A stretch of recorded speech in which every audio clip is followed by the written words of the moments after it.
In episode 6, we continue with our investigation on what the utility industry is facing with a chat with Stephen Collins of SoCalEdison. We learn about their Countdown to 2045 report on SoCalEdison's plan for decarbonization. Well, Mr. Collins had a very interesting background, right? He took a gap year after high school and he volunteered in South Asia, which led to understanding that energy was fundamental to our way of life and sort of sparked his interest in engineering. Absolutely. And as we heard in this episode, with the giant rotating machines operating at 60 hertz, 24 hours a day, 365 days a year. Mhm. Well, resources are becoming more diverse, more complex, and we can see that in things like geothermal resources from Nevada, right? It's ever changing. Especially with grid modernization without ever being turned off for a 130-year-old grid, that just emphasizes that even more. I think the biggest story in the 21st century is going to be about data centers and new demand because of them and electric charging stations for EVs. I think that'll be the huge talking point moving forward. Yeah, and as we heard, we're moving away from a deterministic to scenario driven and even probabilistic forecast because of all of the uncertainties. Well, sometimes in this sector, it takes a long time to get things done. Right? Projects can take 5 to 10 years to complete. There's sometimes 2 to 4 times demand growth in some sectors. There's a question of, are we even being productive enough? Yeah, and another topic that was brought up was the concept of shot clock. You know, the need to gather this input and the concerns and decisions that need to be made so that the utility can move forward. And permitting is actually one of the hot topics in the industry right now because they need to make sure that they're able to have the right permits to secure the lands that they have to operate in and get all the things they need to fulfill the demand. And as we heard, that the growth will always be increasing over the next 10 to 20 years. So finding that balance is really important. We're really counting down to 2045, right? What California will look like in 20 years with a net zero economy of $250 billion investment in at plus 120 billion for infrastructure. That might save 40% of total energy costs, right? Electricity will go up, fuel costs will go down. I think one of the things that impressed me was the complexity of the planning scenarios. I mean, on one hand, it's minute to minute to make sure the electricity is always there for the consumer. On the other hand, it's the 20 or 30 years down the road and the huge amount of capital investments needed, the long planning period, putting that all together into a plan that has to go in front of public scrutiny in terms of the utility commission, and to try to keep all of these moving parts. It's like a big spinning wheel and a small spinning wheels that all have to kind of mesh together. And then again, there's the negative events, the dark side events, the cybersecurity, the physical security, the severe weather. Clearly, SoCal Edison is faced with a huge challenge on rebuilding some of the areas of Los Angeles due to the wildfires. It is not an easy task. All right. Well, hi, Stephen. Thank you so much for joining us on this episode of the Energy Transition Podcast. We're so happy to have you here. Thank you, Mila. Thank you, Jim. I'm looking forward to the conversation. Perfect. We'll get right into it. Can you tell us a little bit about yourself, your current role at Edison International, and how you got interested in renewable energy and decarbonization of the power grid? I'd be happy to. My journey started when I was 18. I took a gap year after high school, and it was during that trip that I got excited about the opportunity to be a part of alternative energy, which has become renewable energy, which has become clean tech. But what excited me was the chance to work in a space that addressed climate change, but also provided something that is this fundamental aspect of our lives as we know it and development for people around the world. Having access to electricity is foundational to our way of life. And I started to get excited about that when I was volunteering around Central Asia. I decided to pursue a engineering degree so that I could get a career in the field. I studied electrical engineering at USC Viterbi, so fight on. And it was in that journey that I started to get connected to the utility space. I had worked in solar. I was part of a project called the Solar Decathlon as a student. And one of the sponsors for our house that we built was Southern California Edison. Those connections led me to internships and ultimately full-time work with the research and development group at SoCalEdison. And over the years, I've had a number of different roles at the utility company through transmission and distribution, customer service, risk management, strategic planning. And now, as of August, I am at the parent company for Southern California Edison, Edison International. My role now is to lead a team that does strategy and innovation. So I am thinking through the big long-term questions that face our company and our industry and interfacing directly with startups and universities and other innovators who are bringing the next wave of solutions that we'll need to be able to deploy at scale on our grid across Southern California to be able to achieve our long-term goals, which are to be completely carbon-free by 2045. Well, thanks, Stephen. Clearly, this whole story is a ever evolving one, and obviously you've moved to the bleeding edge of some of the innovation with regard to things with your new position. So congratulations on that. Um, in season one last year, I mean, you were very generous to give us some of your time, and you gave us a little bit of a view from the power generation side of the intermittency of some of the wind and solar. I mean, that's not your only choices. You've got a richer and richer mix now. But can you give us just a little bit of a brief story of what the duck curve is all about? I'd be happy to. So the duck curve is a term that was created about the shape of the net system load across the entire grid. And what we started to see in California about a decade ago was more and more solar, especially rooftop solar, was bringing down the amount of electricity that the rest of the system needed to be delivering during the middle of the day. It was offsetting the production from more conventional utility scale power plants. And the duck is the shape that you would see if you look at a 24-hour curve. What happens is in the morning, the amount of energy that needs to be delivered through the electric grid is increasing. And this is kind of like the tail and the back of the duck.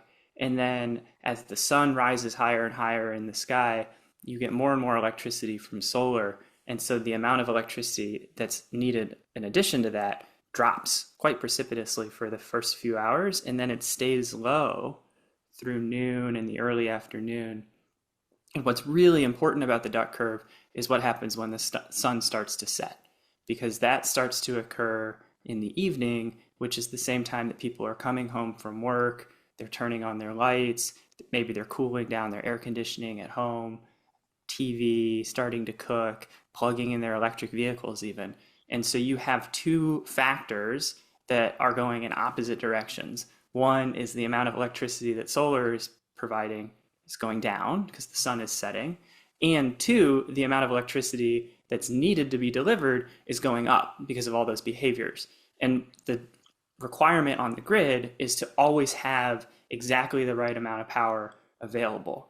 And so this is the neck of the duck. This is a steep slope in the late afternoon and early evening where the amount of electricity that needs to be delivered goes from a relatively low amount to the peak for the day, and often the peak for the system, even for the year on the hottest day. And just in a few hours, we need to recruit enough resources, whether that's batteries, clean, firm, dispatchable resources, or sometimes wind energy is a great complement to solar because it starts to pick up its production in those hours as well. But collectively, they all need to come together and provide the total amount of energy that's required, just ramping quickly over those hours. Then around 8, 9 p.m., you may see the highest it ever gets. That's kind of the head of the duck, and it starts to drop back down as you hit midnight. So I know it's hard to describe on a podcast, but I've tried to trace for you in your mind over a 24-hour period the shape of a duck. And the concern really is the depth of the belly, kind of the zeroing out of the net electricity demand during the day, and then how quickly that shifts to needing peak demand when you come all the way up the back and the neck of the duck to its head. It's very interesting from a systems perspective. Well, what is the duck's a fun way to look at it, but what does it actually mean? And it means we have a diverse set of resources that are providing energy, and they are operating on different profiles driven by different factors: the rising and setting of the sun, the wind, the dispatch algorithms for the batteries. And we need to make them all play in coordination, because the power grid, it's a giant rotating machine. It's operating 60 hertz at all times. And in order to be able to maintain that, you need to have supply and demand perfectly matched every minute, every second of every day. And that's kind of the art of grid operations. And there's so many parts that go into planning and execution to be able to support that. I guess a lot of us as energy consumers, excuse me, don't really care where it comes from as long as the light switch goes on. But clearly, the business of the utility has is pretty complex, and you have an awful lot of system parameters, right, that you have to get right because the light switch always has to lead to a response, doesn't it? Absolutely. Yeah, it really is a balancing act almost of demand meets supply, right? But could you describe how the complete system requires like transmission lines, like with the distribution substations and also the energy storages as well? Sure, let's think through this from the big picture. Historically, the way any household received its electricity was from a large central generating station being built for the scale of a city. That station in the past might have been coal or natural gas. It could have been nuclear, large hydro facilities, but something that can produce hundreds, if not thousands, of megawatts of power. Those have the economy of scale. In order to get that electricity, that energy from those power plants to every single home in a neighborhood, that's where the grid comes in. And the grid is built from several different components. First, you have to take the electricity, sometimes over long distances, from those power plants and get it into the right area. And that's what we call transmission. And those are pieces of grid infrastructure that are large, high voltage, and expensive. But their benefits are they can carry a lot of power and they can do it with minimal losses. So they're very efficient. Once you've got that transmission line coming into a community, we need to make it a lower voltage, something that's more cost effective and something that's safer and smaller and more appropriate for the scale of a neighborhood. So we have things called substations, which are locations where the voltage is converted from the high voltage that transmission systems operate at to a lower voltage that distribution systems operate. And distribution systems, that's what most people would see driving around. A lot of distribution lines are overhead on wooden poles with cross arms, but a lot of them are also underground in neighborhoods, and you don't really see them unless you know what to look for. It tends to just be little green boxes from time to time that are indicators of what's a very complex system under the surface. That distribution system is vast. There's tens of thousands of miles of distribution line that just operates for Southern California Edison customers. And its vital role is it connects every single person who needs electricity to this unified system. And as those persons' demands change, whether it's a household or a small business or even an AI data center, we need to be scaling up the capacity of that distribution system to provide the energy that's needed and when it's needed. So the final piece of the puzzle is what's going on premise for any particular customer. Over the last 15, 20 years, there's been a boom in distributed energy resources. First solar, but now behind the meter battery energy storage, and even vehicles, electric vehicles that can contribute as a grid asset, whether that's through modulating their charging to be helpful to the grid, or even providing some electricity from the vehicle's battery back into the grid to help with the larger system operations. So we're seeing a change where the resources are becoming more distributed and more diverse. Even the central plant stations might no longer be the ones you're used to. For example, Southern California Edison signed an agreement for geothermal electricity that's coming from deep underground in Utah. And that is another area where that's a great low cost carbon free resource. However, we need transmission lines to bring it over to Los Angeles, just the same way we would have used transmission lines 100 years ago to bring hydroelectric resources from the Sierra Nevada mountains. So it's the same type of design, but sometimes a new location because we're looking for new types of resources. And like I said before, this is an extremely complex system where everything needs to be operating at all times perfectly in sync. You never shut it down, you never really turn it off. You have to kind of upgrade it while it's in operations. And that can be an immense challenge for something that has many components that are 50, 60, even 70 years old. So that's one of the big grid modernization objectives as we're making this thing clean and higher tech. It also has to be rebuilt and reborn without ever being turned off. Wow, yeah, there's a lot to factor in. A Mhm. lot of what I think most people wouldn't even think of. Yeah, I think you painted the picture very well. Thank you. Almost in a sense that you're doing your job well when nobody thinks about it, right? So it just works. That's right.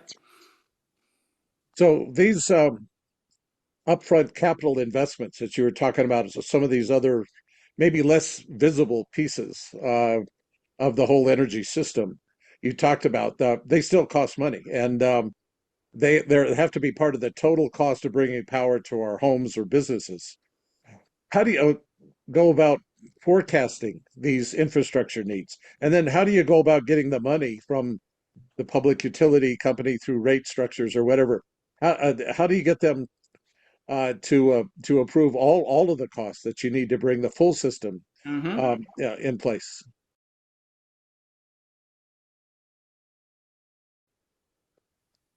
Jim, that's a very interesting and important question.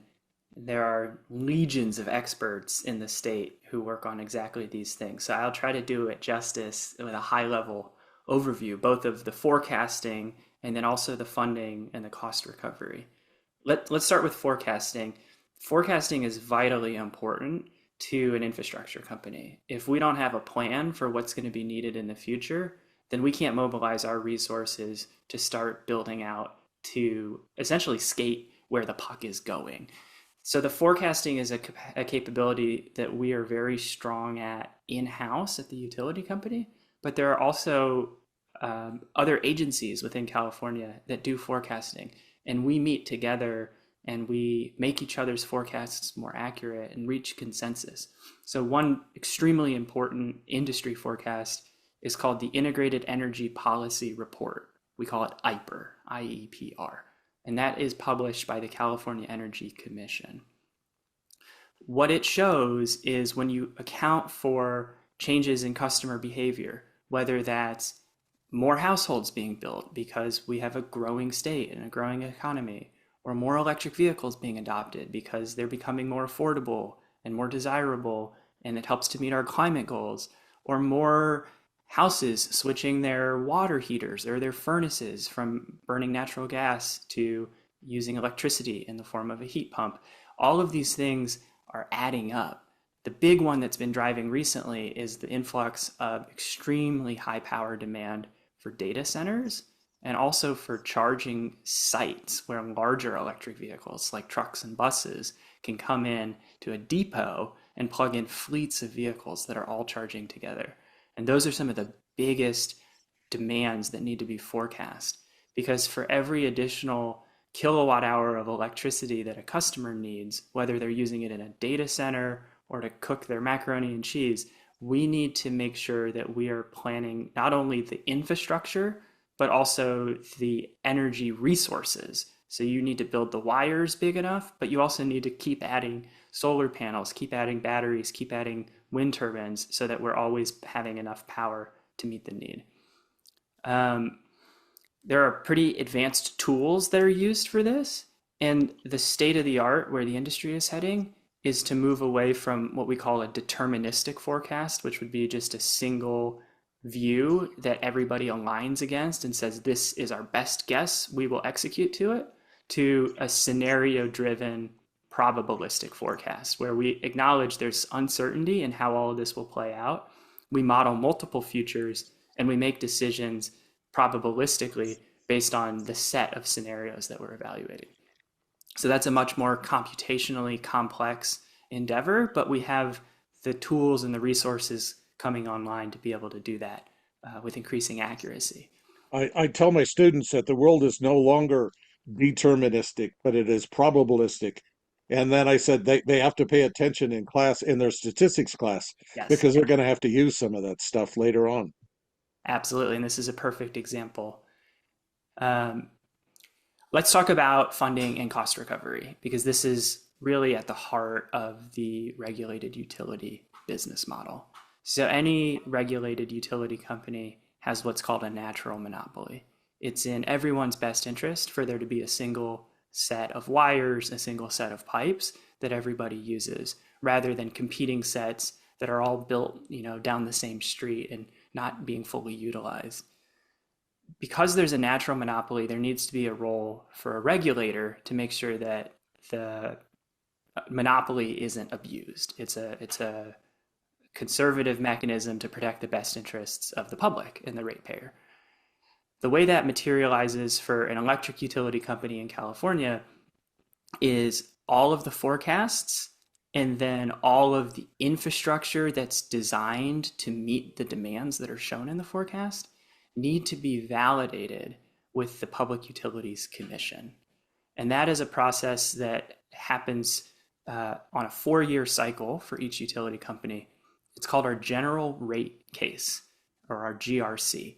And we file our GRC for a 4-year window. So Southern California Edison's GRC that's being reviewed right now is for the years 2025 through 2028. And we start by showing the forecast. And we show this is what the California Energy Commission forecasts. This is our view on that forecast and how we would adjust for it. For example, we think there will be more electric vehicles, so we think we need to build extra infrastructure for that. Then we show our justification for all the new projects that need to be built to meet that forecasted demand. How many new circuits, how many new substations, how many transformers need to be bought and installed. And all of these line items go into a giant spreadsheet. And the cost of that is what's called our rate base. And that's the total amount of money that it takes to build the system. That rate base is what needs to be approved by the regulator. And the regulator needs to make sure that everything that's being built is necessary, that it's just, that it's prudent.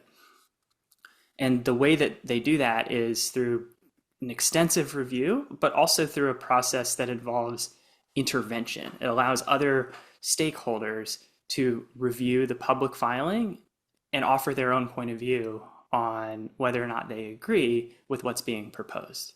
And then ultimately, the regulator makes a decision on how much of that request to grant or to approve. Once that's been approved, then it can go into operations at a utility company, and they can order the transformers, and they can schedule the work for the field crews, and they can buy the fuel for the trucks and get them rolling and get out there and start on the projects. So that's how the process works. One interesting challenge that we're starting to talk a lot more about is, are we being proactive enough in this process? If we are trying to forecast what's going to happen in the years 2025 through 2028, or next in the years 2029 through 2032, and we know that some of these projects will take many years to construct. For example, a new substation could take 5 to 10 years. You have to acquire the land. There's tons of permitting and reviews. Then you have to get all of the materials and the specialized crews to put it all together. You have to commission it and turn it online. if something's going to take 5 to 10 years to construct, we need to be looking further and further out into the horizon. And if the rate at which the load growth is increasing has picked up significantly, which it really has over the last couple of years, these forecasts have been revised such that they're 2 to 4 or even more times as much energy demand increase as was previously expected. We don't have as much runway before all of that demand is here and needs to be served. And so part of the conversation that's really interesting with the regulator is, where should we be getting ahead of things and building infrastructure in advance of a particular customer raising their hand and saying, I've bought, 10 delivery vans that I would like to start charging. And instead we forecast and say, the state has mandated that all delivery vans will be electric by such and such a year. If we work that back, we have a sense for the total infrastructure that will be required to serve it. Let's find the most efficient path to get everything built so that we have the infrastructure we as a state want to achieve our goals. And so that's more of a policy-driven justification rather than a project-driven justification. And it puts a lot more emphasis on the policy-driven forecasts versus the econometric forecasts. Because one forecast you can look kind of bottoms up and say, we're forecasting behavior and this is what it looks like we're on trajectory for. But another forecast, you can come top down and say there's a mandate to get to a certain end state, and you have to draw a line that connects to it. And once you've drawn that line, can you build the infrastructure to the policy line versus the projected line? I think I'm getting a little wonky here, so I'll pause there. But that's kind of one of the fundamental changes that we might be seeing in how forecasting and funding happens for electric infrastructure in California. Yeah, and I can imagine that with all these plannings, I assume not too many people are excited on a high voltage transmission line in their neighborhood. What are some of the challenges in, planning, permitting, and the actual like construction of all these power lines and electrical stations? Mila, that is a great question. There are many challenges to planning and permitting and construction of all the power lines. The timelines are one of the biggest challenge. A transmission project, these high voltage projects that we were talking about, not only is the voltage higher, the towers are taller and they're more noticeable, and they need a larger right of way. They can take 10 to 12 years to go from filing a permit to start the process to having the line constructed and put into service. And part of what happens is there is an extensive review process. Now, the review is very important. We look at the concerns of local stakeholders. We look at environmental concerns, both for the land, but also for the habitat, for the animals that live in the area. But the process itself, it can take a really long time. It can take 5, 6, 7 years just to go through those reviews. You can be creating dozens, if not hundreds of alternatives through this process. And every one of those can be subject to fairly excessive intervention where stakeholders can say, I don't like this aspect or I don't like that aspect. And all these challenges then get reviewed and the timelines can extend on and on and on. So the lengthy permitting process is a huge concern if we are trying to build essentially twice the infrastructure that currently exists to support a fully decarbonized economy by 2045. And with 20 years until 2045, 10 to 12 years to do a single project, we know we need to find a way to address all the concerns, but to do it in a more efficient process. So some of the things that we're excited about would be kind of a time limit, or even the idea comes from basketball, a shot clock, where there is a deadline, and after the deadline has been reached, all the comments are in, everything's considered, and a decision has to be made so that things can advance to the next stage. We also are looking for support to just staff up some of these permitting agencies locally, at the state level, and even federally, because if they don't have the employees that they need on staff, then even the work can get backlogged. And it's really important to be proactively engaging with the communities so that they understand what the projects are, what the impacts will be, what the benefits will be, and have an opportunity to make their voice heard in a structured and efficient way to help accelerate that process. So I think permitting is, a tier 1 challenge for our industry right now to ensure that we are getting projects built at the speed that will be required to meet our net zero goals. Yeah, I think you brought up a lot of great points. Thank you. But just a little bit more on that, because I think clearly you were talking about with the duck curve, a minute by minute, second by second balancing of all of these sources to the 60 hertz, system that you're talking about. That you're now talking about human actions. I mean, the legislation may meet every year, and you may have new policy mandates that come around. The technology is evolving as if you're talking over these 5 to 10 year sort of timeframes. So demand is dynamic, probabilistic, with the uncertainties that you're trying to deal with. But to balance all of that, I mean, you mentioned permitting, and I think that is one is how can you change a demand factor every couple of years when it takes a dozen years to bring about the system to meet that expectation? Yeah, well, what happens is it's all one interconnected system. The asset life for these new projects is decades. And so while the operations need to be reacting second to second, even within microseconds, the planning happens on something that's a years to decades process. And all new projects are considered in light of all existing assets that are already in place. And so we don't have to guarantee we understand how a new transmission line will be used in 30, 40 years from now because everything is changing. What we're trying to plan is what's the next incremental transmission line or substation or battery storage project that's needed to add to the existing system to meet the next step. We think that growth in electricity is always going to be increasing, at least over the next 20 plus years. And so there's not a big risk of behavior changing such that we wouldn't need those assets anymore.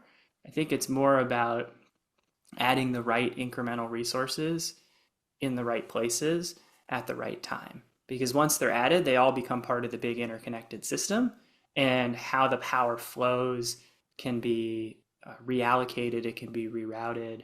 There's some operational flexibility once things are integrated, but there's a fundamental capacity, there's a limit to what every single component on the whole grid can handle.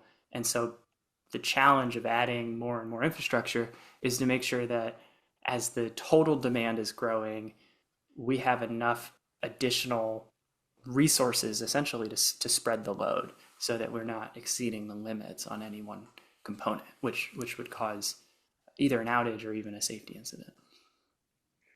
Well, we certainly haven't made your job easier through all of these sort of changes, have we? It's a very exciting job. It's complex, but I think the complexity, the importance to society, and this climate imperative, the challenge of transitioning a 130-year-old system to one that is the backbone of the clean energy economy, and doing it not only within our lifetimes, but within the productive working years of our career, has drawn a lot of really smart and motivated people into energy and utilities. And as somebody who's committed my career to it, I'm really excited about the support and the enthusiasm that our sector is getting. I even see a lot of great students coming from University of Southern California. I was fortunate to be at an event just last week with the Viterbi Grand Challenge Scholars Program, talking about a sustainable built environment. And there were over 60 students in the room who were wanting to learn more about how they can contribute to these challenges. To me, that's incredibly inspiring. And I think that's the kind of thing that it'll take to overcome all these new challenges, Jim, that you're describing. Well, it's certainly critical. There's no doubt about the role of the utility providers in the kind of the quality of life with regard to this stuff. And I'm really glad that some bright people are really focusing their lives. So Mila, that was a recruiting message. If you didn't get that for We are hiring. SoCalEdison with regard to that, so that's good. Absolutely. We want employers like that. You mentioned the word proactive, but it's almost future telling. It's almost in a probabilistic sort of way. You're not forecasting a future that you know will happen. You're forecasting a scenario of futures that might happen, right? And then trying to address those through the practical investments in construction projects that you have to do. Yeah, if I may say a thing or two about the future we're working towards, we published a paper called Countdown to 2045 in fall of 2023. This is a very interesting paper. I am biased. I worked a lot on it, but I think anybody who's listening to this podcast would enjoy reading it. One of the things that we show in that paper is what can California look like in 20 years? And the goal that we set was to, first of all, meet the law. Assembly Bill 1279 made it law in California that we have a net zero economy. So not just a net zero grid, but a net zero agriculture or industrial, residential, transportation, the whole lot that creates California's total emissions needs to be net zero by 2045. And we wanted to say, if that's the goal, what's the best way to get there?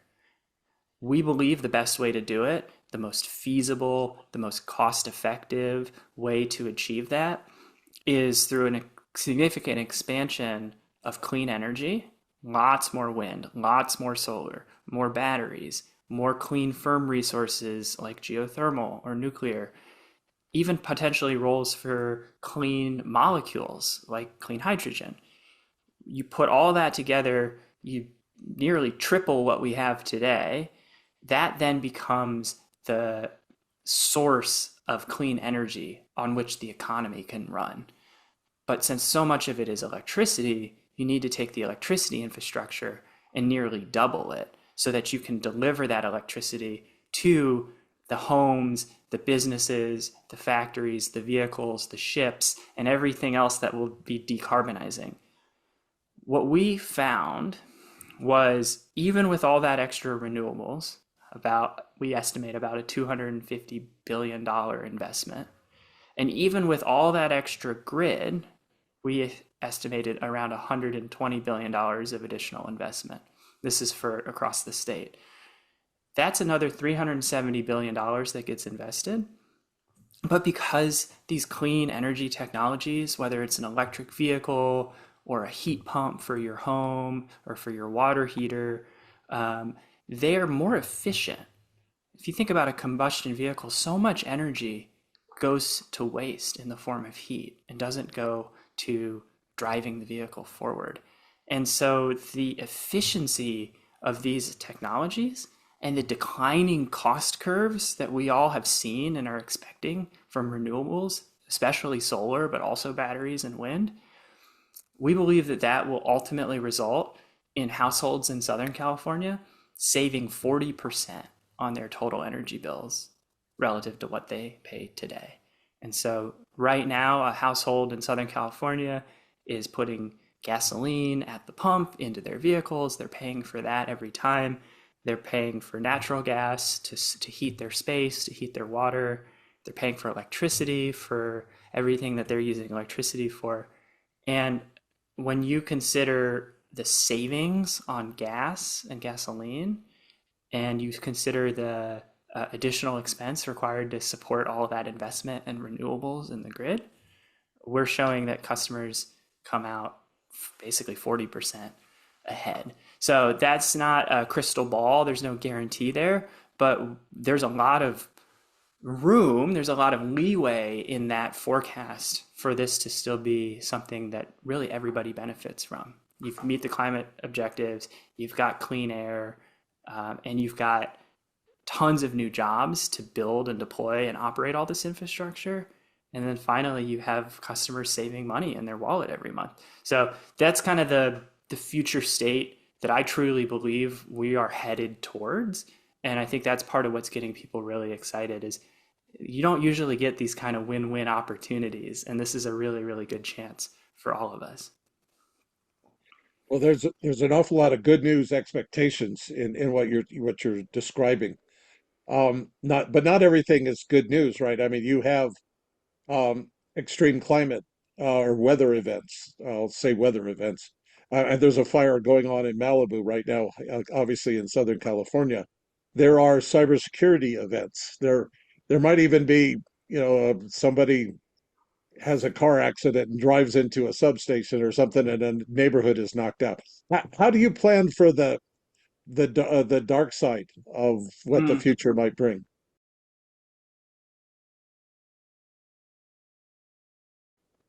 yeah, the dark side is an interesting question. We are working on a number of different activities within Southern California Edison to be prepared for all the challenges in the future. We have an industry leading cybersecurity team. We meet regularly with other utility cybersecurity experts and experts from the federal government, from all sorts of federal agencies that are helping to protect critical infrastructure that is really the backbone on which the whole nation operates. So that's very advanced. It's a lot of resources going into staying one step ahead of our adversaries to protect all of this infrastructure from any sort of digital attack. There's physical security, which is leveraging all sorts of innovations with drones and cameras and sensors to be able to have much more awareness. There are electric grid assets across the whole state. Southern California Edison has assets that span 50,000 square miles. It's a lot to patrol manually, but as we start to leverage digital technologies, we can have better and better physical security. When it comes to climate change, we have a really advanced climate analysis group that's taking forecasts that come from the international climate science community. They get modified and improved to a higher resolution by scientists within the state of California. And then we look at those forecasts and we say, what are we expecting to see in 2030, in 2050, even out to 2070, in terms of all sorts of climate hazards, extreme heat, wildfire, sea level rise, changes in the probability of flooding or drought, and how will those weather events impact our assets? How will they impact our operations and the services that we provide? Do we need to be putting mitigations in place so that we're prepared ahead of time? Do we need to move assets so that they're out of the way of sea level rise? Do we need to build flood walls in case drought plus extreme rain and flooding could impact, for example, a substation? Do we need to be hardening our assets against the risk of wildfire? For an example, a wooden electricity pole, it can be wrapped with a flame resistant coating to help ensure it doesn't come down, and we can turn the electricity on that much faster if a wildfire passes through the area. And then on the flip side of that, we've invested significantly over the last 7 years or so in making sure that it's not our equipment that's leading to a wildfire ignition, as there is drought and extreme heat, and climate change is making the whole state that much more susceptible to a wildfire. We have been putting things like covered conductors instead of bare conductor, taking wires and putting them fully underground, putting faster protection switches to shut off the power before it leads to an ignition, adding cameras and sensors, using drones to inspect every single component and make sure that it's in perfect shape and is not at risk of coming down. We've been doing all these things extensively for close to the last decade. And by our analysis, we've reduced the probability of a catastrophic wildfire being ignited by electric utility infrastructure by 85 to 90% from when we started these efforts around 2017. But it's been a huge effort. We've put some of our best and brightest and deployed industry-leading technology because that is a huge, huge, urgent challenge that's really been compounded by the climate change that we're already experiencing. And we know that the challenge is only increasing. I guess you can say the energy transition challenge is exciting is an understatement, isn't it? Absolutely. Yeah, wow. Thank you so much for your time today, and your continued support of the Energy Transition podcast. Before we leave, is there anything else that we forgot to ask you that you think it's important to share with our audience? I want to say thank you. It's a pleasure to be back on the Energy Transition podcast. And I hope that this is a conversation that's inspiring to anybody who's listening to it. My big call to action is get involved. There is no single answer to these challenges. There's no single entity that will be responsible for providing the solutions. This is going to take an immense amount of collaboration from stakeholders at utilities, at state agencies, at federal agencies, at companies that are supplying all the innovative technologies, the workforce, and the list goes on and on. To be able to kind of achieve that end state, that future state that I was describing, where it's both cleaner and more affordable in the amount of time that we're talking about, which 20 years sounds like a long time, but it will go by quickly. That's going to take all of us. And so I just hope that everyone who's interested is staying engaged. I think listening to this podcast is a great way to do that and pick up more information, but then go find an opportunity to be a part of the solution. If you're not working in this space yet, it's going to stay exciting. And I hope that more folks kind of jump in and get involved. Well, thank you. Well, again, thank you, Stephen. It's really good to see someone who is candid and is knowledgeable about the breadth of some of the issues, but also optimistic about all the futures that we can handle it. So, Mila, you need to go to the next SoCalEdison recruiting event because Ooh, I know. I gotta mark it in my calendar. Stephen wants to talk to you, I think. Absolutely. Thank you. Yeah, thank you, Jim. Thank you, Mila. It's been a pleasure. Thank you so much for joining us for the future of energy. Special thanks to each of our guests today and to our technical wizard, Abby, for his important contributions to this episode. Don't forget to subscribe to our podcast so you can automatically get access to all our new episodes. You can find us on Apple, Spotify, YouTube, or wherever you get your podcasts.